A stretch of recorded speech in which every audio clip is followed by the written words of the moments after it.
The rain poured in torrents. The wind howled like a hungry wolf, rattling the windows of the old house. Inside, huddled around a rickety table, were four weary travelers. They had been caught in the storm and had sought shelter in this abandoned abode. But as the night wore on, they realized they weren't alone.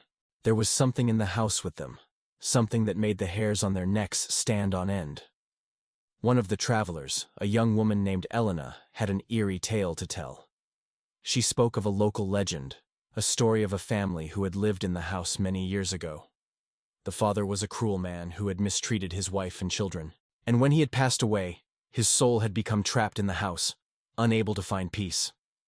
As if on cue, a cold gust of wind swept through the room, extinguishing the candles and plunging them into darkness. Elena's eyes widened in fear. Was it the ghost of the father or something more sinister? Just then, a floorboard creaked above them, and they heard the sound of footsteps. Their imaginations ran wild.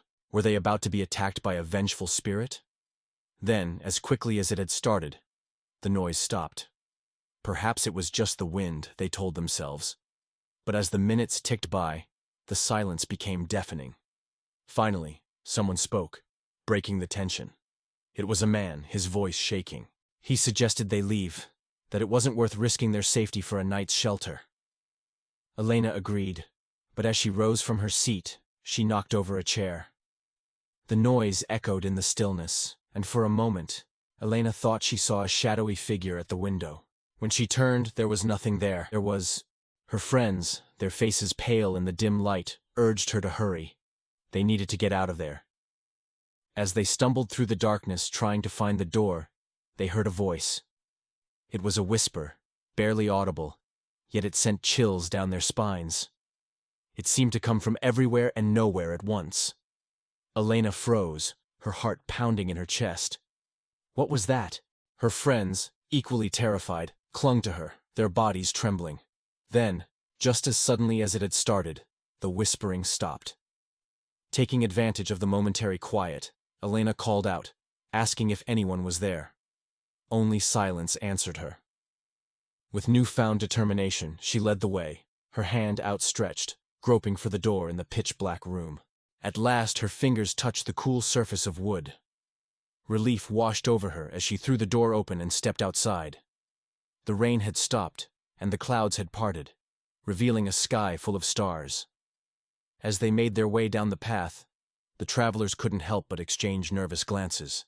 They had survived the night, but the experience had shaken them to their core. The abandoned house loomed behind them, dark and silent, its secrets safe within its walls. Elena, still shaken, looked back at the house one last time before hurrying away with her friends.